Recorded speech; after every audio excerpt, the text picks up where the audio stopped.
Ladies and gentlemen, we're gonna ride on the train.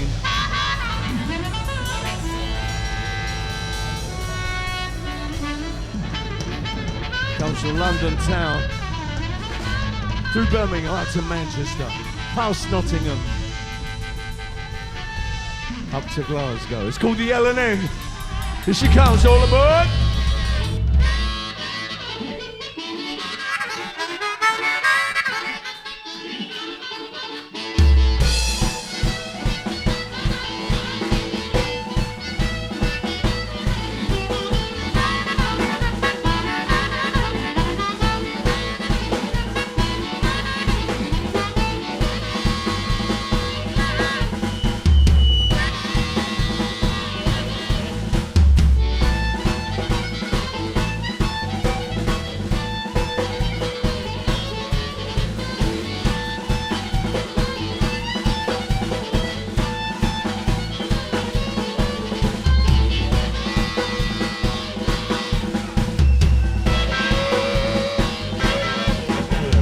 Been in a band and played with the musicians 35 years ago, and then you get back after 30 years.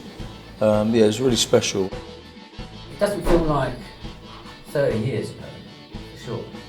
It all clicked back, quite astonishing. When we started rehearsing, it all just came together really quickly. It's going very, very well with this combination of four players. It's fantastic. We've rolled back the years.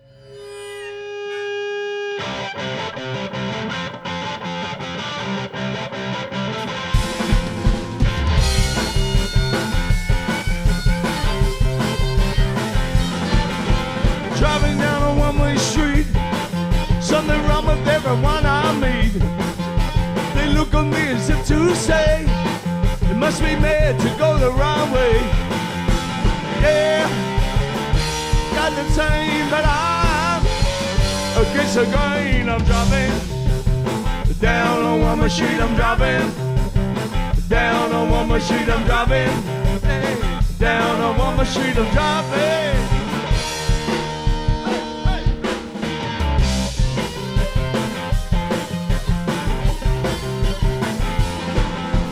Told me to go by the book and look at the time that it took. I had to go my own way. I knew what the people would say. It takes all four players to make the sound. Dennis is a very dynamic frontman. He has a lot of energy, and I think him and I are similar. We like to really go for it. Each person slots into another a different way. I think with the addition there of Mickey back for these retro shows that we did as this lineup, sounds very good.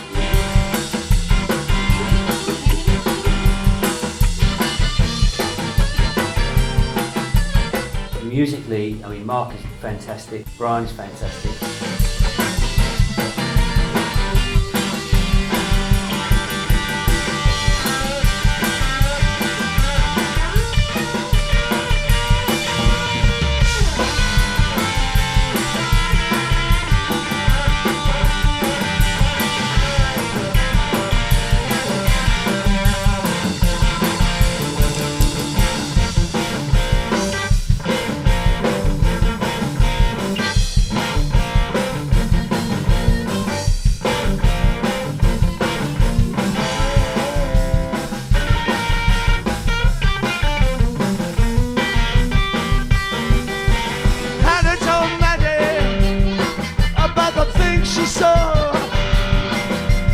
Too big heart, a wooden jaw, woolly bully.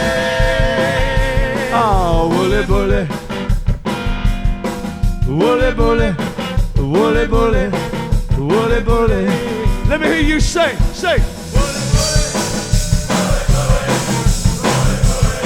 Do it again, do it again. Why not? One more time, one more time.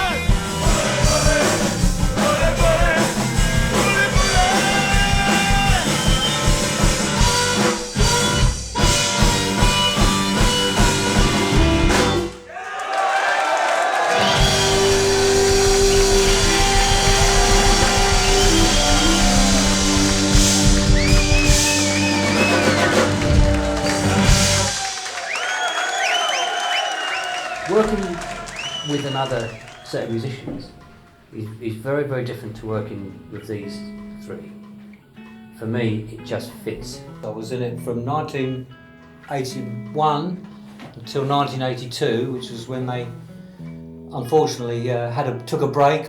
We've been going out with The Truth, another band I had, after the first breakup of 9 Below Zero. I've always done session work during the band's career and my time out of the band.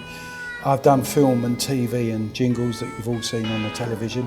And then we sort of have been on the road putting out material with a rhythm section from Rory Gallagher, Jerry McAvoy, Brendan O'Neill. So the band's been going in some guise or another, touring around the world. I've been running businesses, tour managing. We decided with Universal putting the back catalogue out that we would put this classic lineup back together. You must help to pull me through.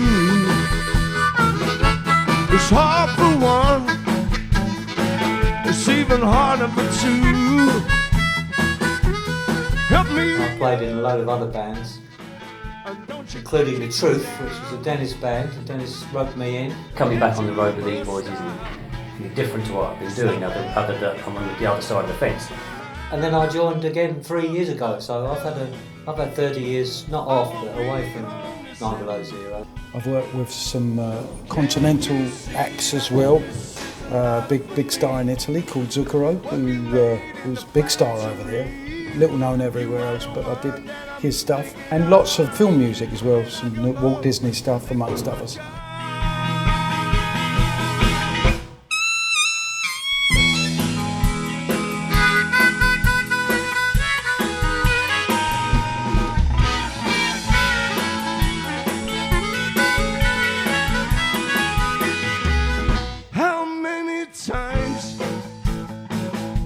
You have sleepless nights, though you're crying and you hold me tight. What can I do when you're all alone? It's lovely to see the fans come in and send us messages. We arrive and there's packages for us, photos and things. Yeah, it's lovely. It's always been a special bond between 9 Below Zero and the fans. Long may it continue. Great to see them all, see they're all still alive, and yeah, it keeps you going. Makes it all worthwhile. I told you twice, I even tried. I tell you nice, I told you once, I told you twice. Shouldn't have. I am grateful, but I don't think anyone does it out of pure loyalty. I think they'd only do it if the band was good. And if they wasn't, you can't force people to like the band.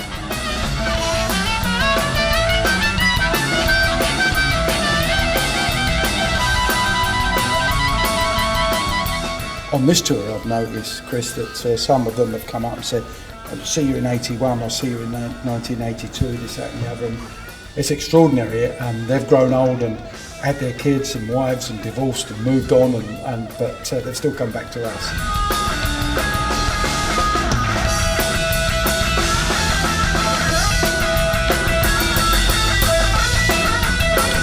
I think it's a testament to what the boys have been doing all that time to keep that fan base there. I think that's brilliant, and we are seeing younger kids coming to the shows, which is brilliant. So it's like a marriage, but it never divorces. That's the difference. Advice, I told you once, twice, 3 times. I told you once, twice, 3 times. I told you once, twice, 3 times, and that's enough. There's only one thing worse than being in a band, and that's not being in a band. Get some good loving, like I knew you should. She will love you tonight. I like my career, there's been many. One is playing on stage with Billy Gibbons and Eric Clapton. Supporting the Who. Reading Rock Festival was quite amazing. If you imagine, I started playing drums at 12, 13 or something. And all I can remember is playing in the dad's front room, playing to Who's Next or whatever, imagining what it's like to play in an arena, playing for the Who. And I've done a record for the two members of 10cc, Godley and Cream, in the mid-80s, and I'm very, very proud of that record. That's the highlight. I can remember being very buzzed up. I'm continually buzzed up by being in the band.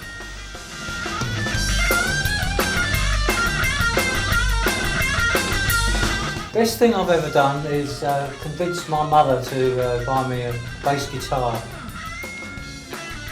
Yeah, 19 guineas.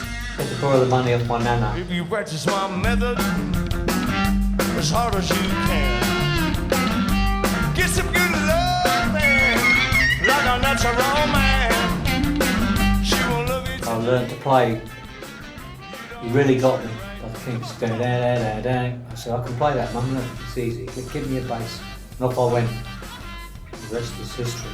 The gig that sticks out in my mind the most was the second Reading Festival we did.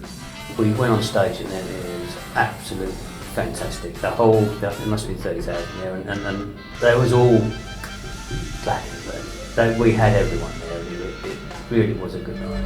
I think the band would like to record a really great album. I echo that sentiment, to make one last great record, and hopefully we'll get the rewards that I think that we deserve. Our age is a factor. We have to be realistic, and we have to think what we can achieve.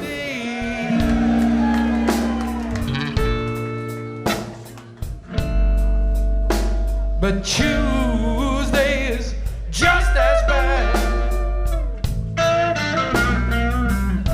I still love it, but you know, I'm not 26 anymore. I ain't got many years left to do this. I think the band still got a lot to offer.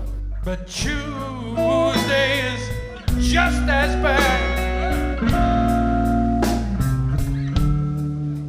Wednesday is so much worse. And Thursday so very, very sad.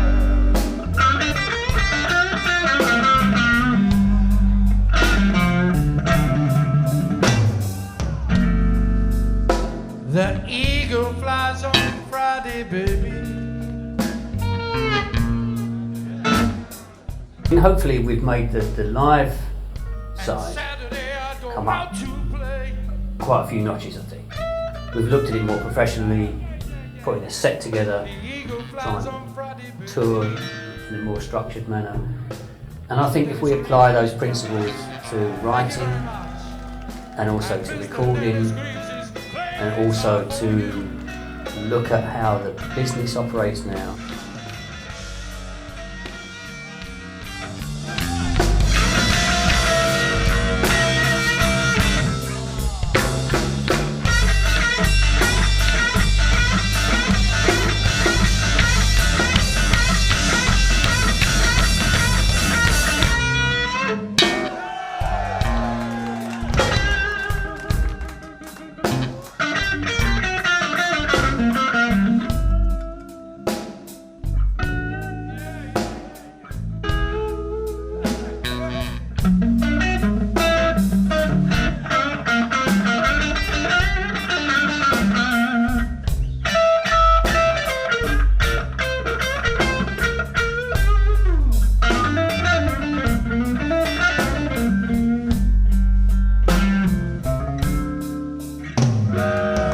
very, very different world. We have to adapt to that. And I think if we can understand how that works, the marketing, the social media, I know people are not buying records these days, but that is what it is. And I think if we can get the live side, continue as we are, do the same for the recording and the same for the writing, and produce some really good records, and we understand how to get them to the end user, then I think something might happen with it. Well, Lord have mercy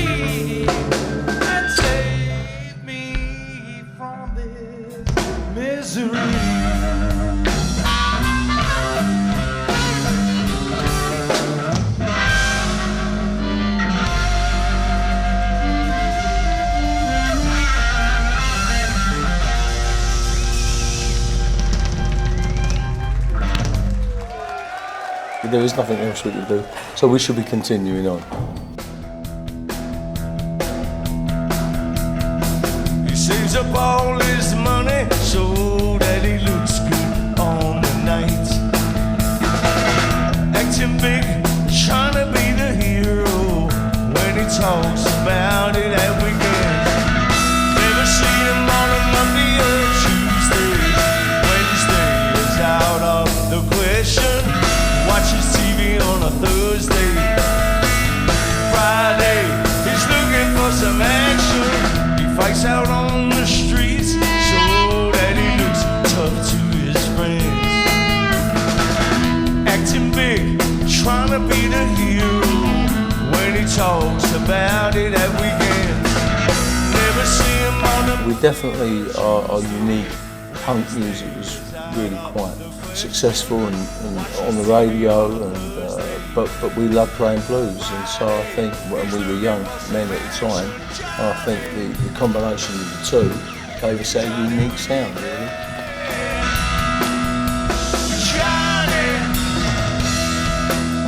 Johnny Weekend, only seen on a Saturday night.